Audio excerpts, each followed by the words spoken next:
Good morning everyone.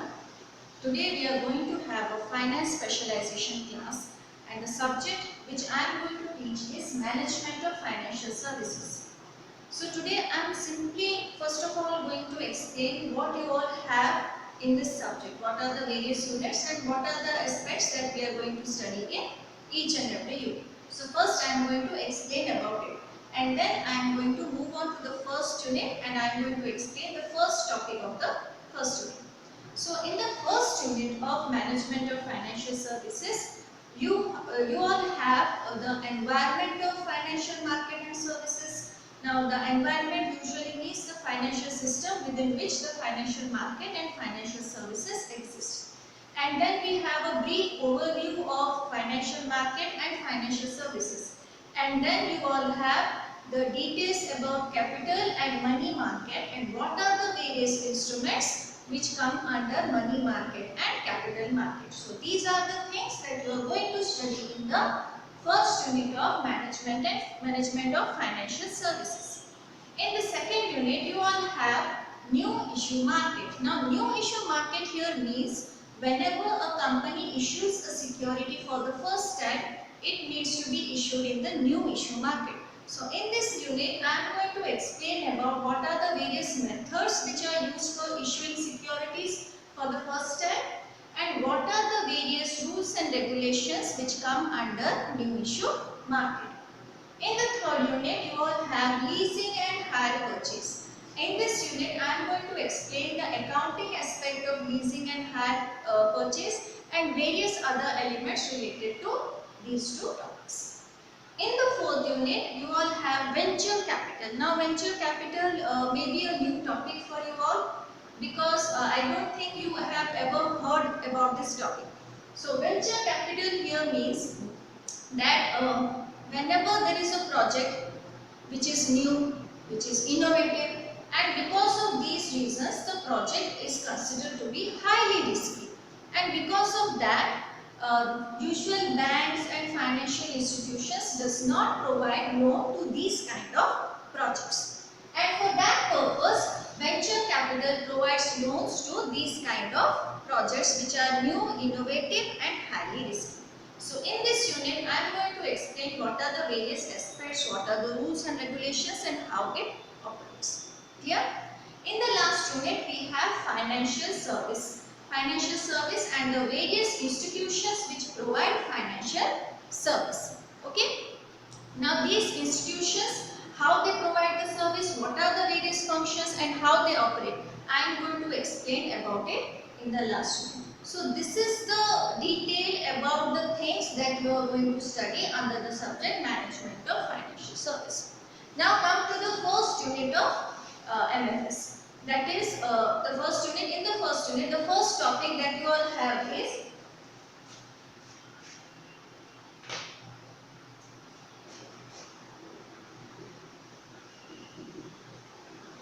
environment of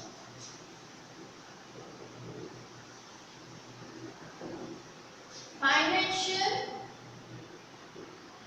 services and financial market.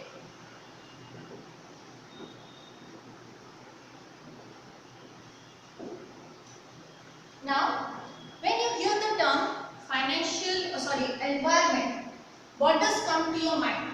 What is an environment? Environment basically means our surroundings within which we exist. So here we are going to study the environment within which financial services and financial market exist. So we can say that the environment within which these two elements exist is called financial system. Now, these are not the only things which come under financial system. There are other four aspects also which I am going to explain later today. So, financial system can be considered as the environment within which these two elements, that is financial services and financial market, exist. So, first of all, we need to understand what is financial service, how does it operate, what are the various functions. So, before going to this aspect, let me just give you an example about the present scenario. Now, due to COVID-19, our country was shut down for more than 30 days. And in those 30 days, many of the organizations asked their employees to be at home and do work from home. But this is not possible for the production companies which manufacture goods, because workers have to be present at the manufacturing unit or the factory in order to manufacture the product. And because of the shutdown and lockdown, the entire country had to stop production of many products. Now, this has an adverse effect on the economy. Lack of product will be there, insufficient amount of product will be there, the supply will be very less. So this will lead to various other consequences. So from this situation we can learn that the economy needs to survive, it needs to be stable for the growth of the country, for our development and for our betterment. So financial system is the most important thing to keep the economy of a country stable, and in order to develop the economy of the country, this element is very important. Now what is a financial system and how it is important? First of all, let me give you another example. If you want to start a business, what is the first thing that you need? Of course you need a business plan, in what project you want to, what kind of project you want to start, what are the things you are going to do, that is the business plan. But after that, what do you need? You need funds, you need finance. So as human being, as our normal tendency is to look for our savings, how much amount of money we have saved. So we go through our savings. If our savings is not enough, we ask our parents, friends, relatives for that amount of money. Even if that amount of money is not sufficient, we either go to a bank or any kind of financial institution for a loan. And when they sanction a loan, we take the money, we start a business, we either produce a product or we render service to our customers. So what is the most important thing in order to start a business? That is finance. Finance is the most important thing in order to start a business. Now that finance is the most important element of financial system. Now financial system, the basic function of it is to provide finance to the people who require finance for production of goods and services. It provides financial inputs for production of goods and services so that our needs and wants, our requirements can be satisfied. For example, you need a product and you don't have any company manufacturing a product, so your needs and requirements won't be satisfied. So in order to get the product, there must be a company, there must be someone who need to start a business and manufacture the product, and for that purpose they need finance, and this financial system is going to provide that finance to the person who needs it, to the person or the corporate customer. Okay, I think now you have a brief idea about financial system. Now I am going to tell you about the concepts. Now these are not the only two concepts, there are other four concepts, that is financial asset, financial intermediaries, financial market, financial services, and other two aspects are also there.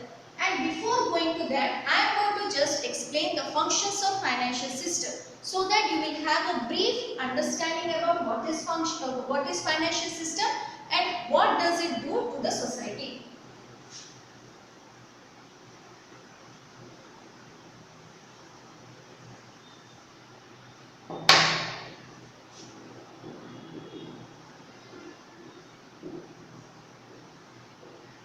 So, there are 5 functions of financial system. All are very important. And the first function is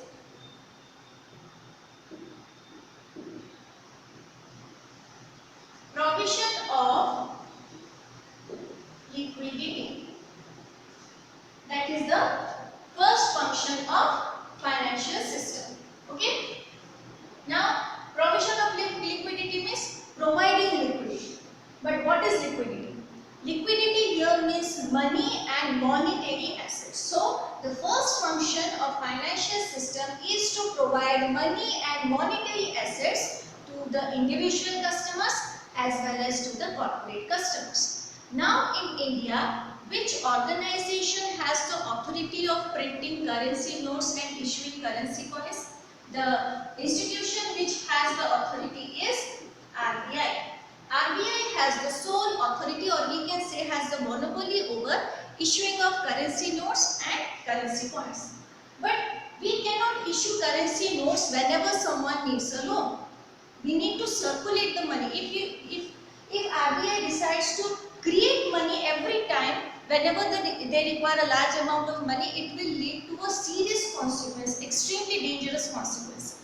So that's why RBI has given responsibilities to commercial banks to they have given responsibility to commercial banks to accept deposits and lend money to those who require it. So the money will circulate within the system.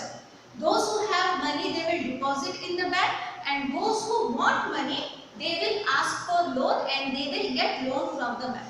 So the money will be circulated and it will reach to the area to which it is required. So they are involved in a process which is called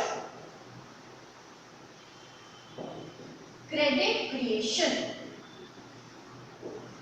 So commercial banks are involved in the process of credit creation. Now I will explain what is actually credit creation. With a simple example, it will be very easy for you all to understand. Suppose Mr. A has 1000 rupees and he has deposited the rupees in ABC Bank.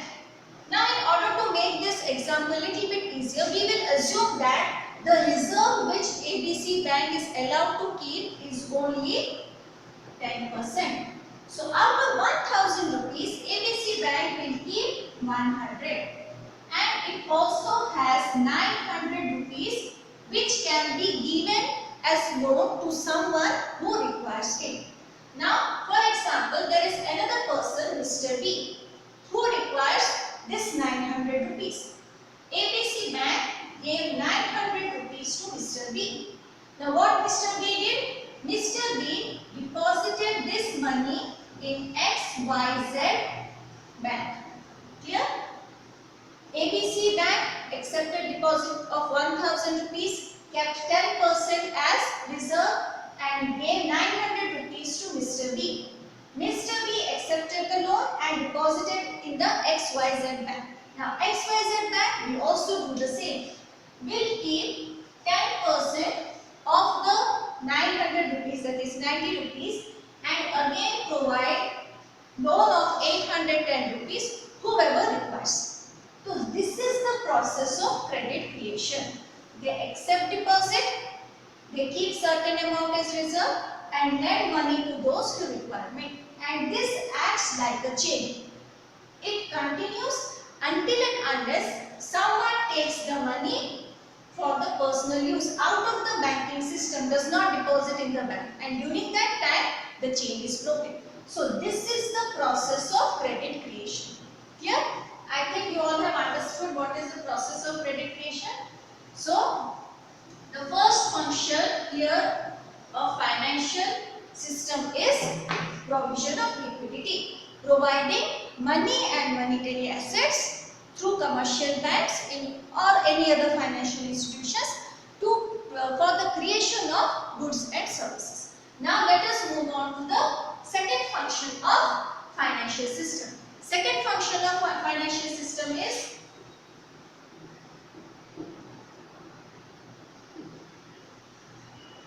mobilization of savings. Now, what is savings? Suppose, as human beings, we always have a tendency to save a certain amount of money for future contingencies. Future contingency means health issues. Nowadays, parents need to save a lot of amount of money for the education of their children. So, saving is the most important element of any kind of, most important thing which is done by any person who has income. Clear? For future contingencies or for any other purpose.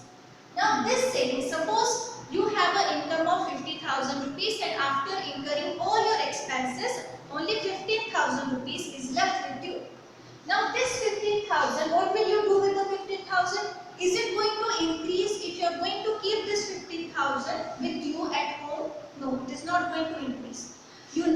increase the saving amount. See, if you have 15,000 rupees today at home and it is still at home, and after 5 years it will be 15,000 rupees only. It needs to increase, and in order to increase that, we need to mobilize the savings. We need to move our savings. How the savings are going to move? If we deposited money in banks or we invest in various investment schemes. This will give us certain kind of interest or return, due to which our saving amounts will increase. So the second function of financial system is mobilization of savings, is to gather savings from different people and providing it to those who actually require it. In the last example I explained the loan thing, the credit creation thing. That is the main element in the second point, that is mobilization. Movement of funds needs to be there. If the fund stays in one position, it cannot be utilized. In order to utilize fund, it needs to move from one place to another place, from one party to another party. Clear? Now let us discuss the third function of financial services. The third function of financial service is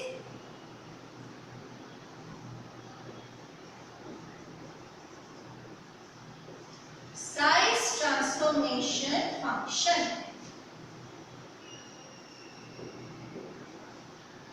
Size transformation function. So we have to transform the size. Size of what? Size of money. Now, for example, there are 10 people and they have 100 rupees each and they want to invest. Now, they not find investments, schemes or instruments which accepts 100 rupees as investment.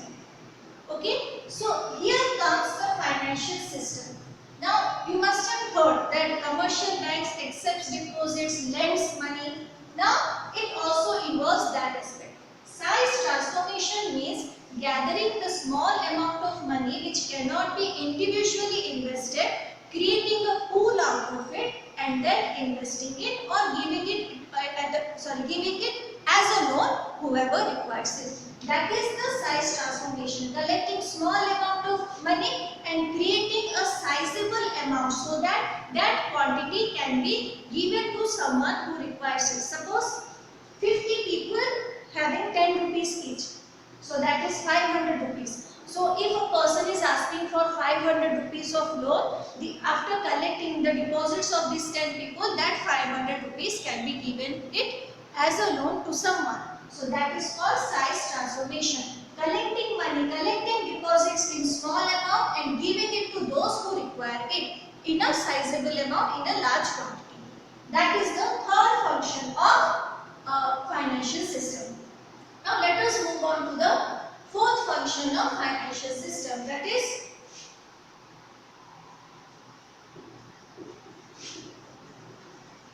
this is not the fourth function, this is the fifth function. Fourth function is maturity transformation.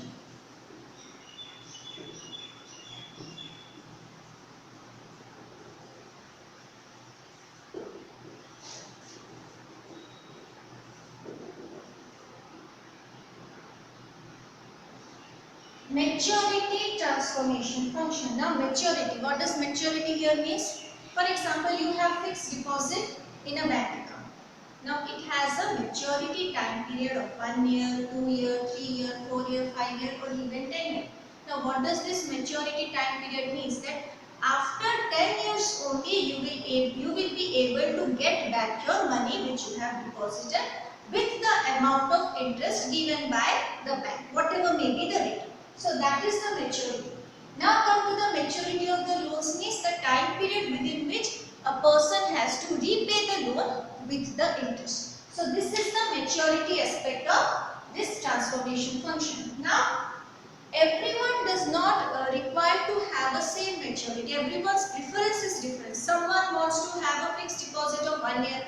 Someone will have a fixed deposit of 5 years, 10 years. So the preference of customers are different. At the same time, when we take loan, we want to pay it back with a certain time period, and that time period is also different from person to person. The preference of the persons are different. So that's why maturity transformation function here, what does it do?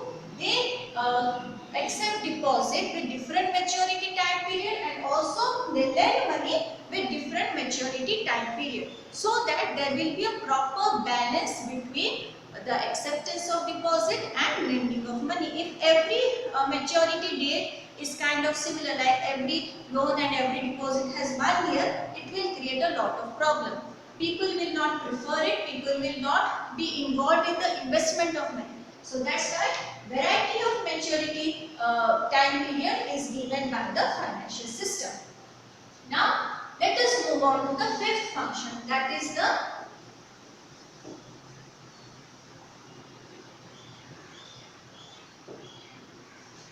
risk transformation function.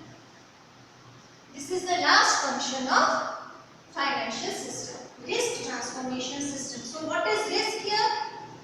Risk means whenever we want to invest money, we need our money, we want to get our money back with very less degree of risk. Clear?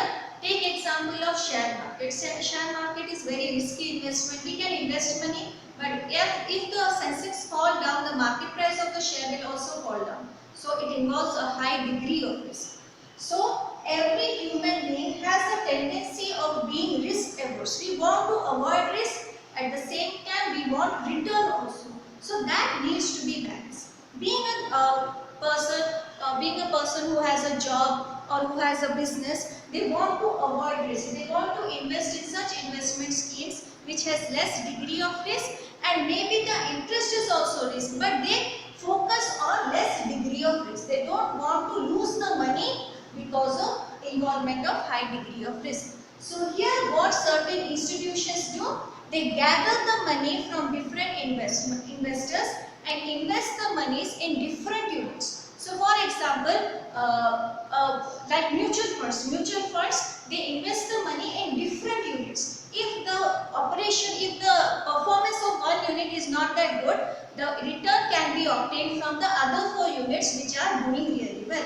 That is called risk transformation. The risk is automatically reduced. Suppose as an individual I have invested 1 lakh rupees in 5 different units, and 1 unit is not performing good, but other 4 units are performing good. So what will happen? The risk is distributed between 5 units. I'll give a very simple example. Suppose you have 1000 rupees and you kept it in a purse, and if the purse gets stolen, what happens? You lose the entire 1000 rupees. But if you keep 200 rupees in 5 places and 1 gets stolen, you also have the 800 rupees left with you. So that is the function of risk transformation function of financial system. So these are the most important, or we can say the 5 important functions of financial system. Clear? Now I will explain the various concepts of financial system.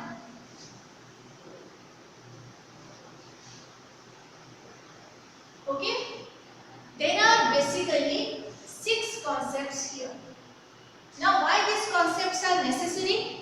These concepts are necessary to have a clear understanding of financial system, what are its constituents and how it operates. Clear?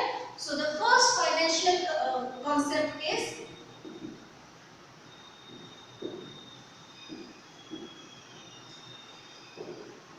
financial assets. Okay, now financial assets, like I said, money and monetary assets. Now here financial asset is something which can be used for production or creation of another asset.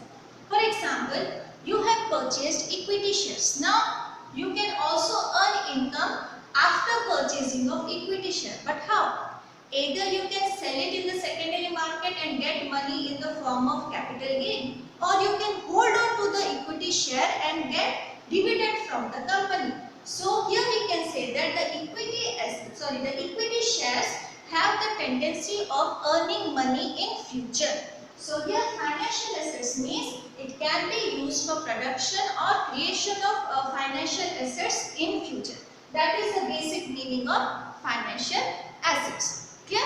Now you need to differentiate between financial asset and physical assets. Physical assets are generally mean land, and building, gold and silver. So these both the things are different because the basic meaning of physical asset is that it does not have or it does not have the nature through which it has the capability of producing or creating another asset. So physical assets cannot produce another asset. But here it also means that the nature of the asset actually determines whether it is a physical asset or it is a financial asset. Nature means here, for example, you have purchased a building and you want to live in that building, live in that house. So that is for personal use. That becomes a physical asset. But if you want to purchase a building and give it on a rent, that is for business purpose. That becomes a financial asset. So the nature of the asset also determines whether it is a physical asset or it is a financial asset. Now, financial assets can also be divided into two categories. First one is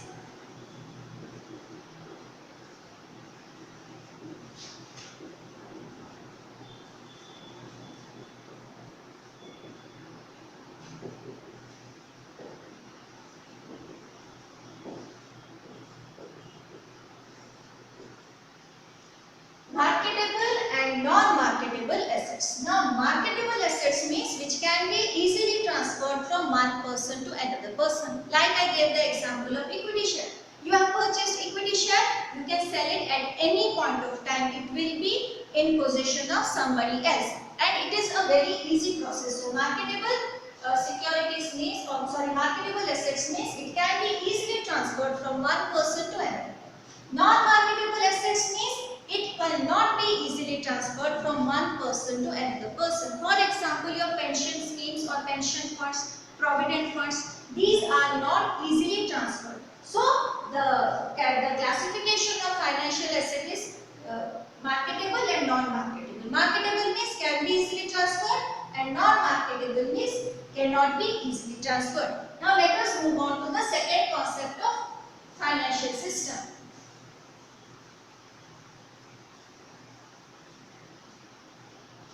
The second concept is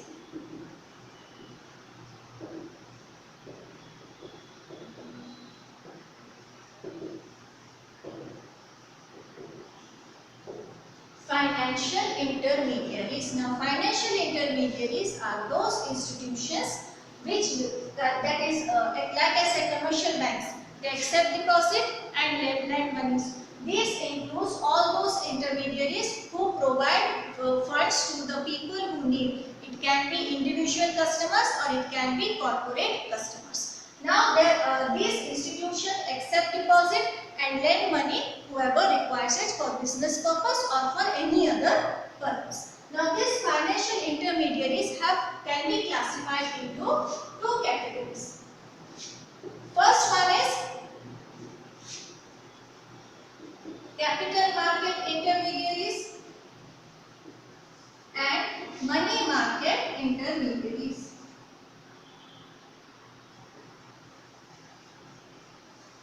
Now, capital market intermediaries provides loans or something which has a maturity period of more than 1 year, and money market intermediaries provides loans which has the maturity period of less than 1 year. So, it provides long-term loans and it provides short-term loans. So, these are the two concepts of financial system: financial assets and financial intermediaries. In the next session, I am going to discuss about other 4 financial concepts in detail. So, that's it for today. Thank you.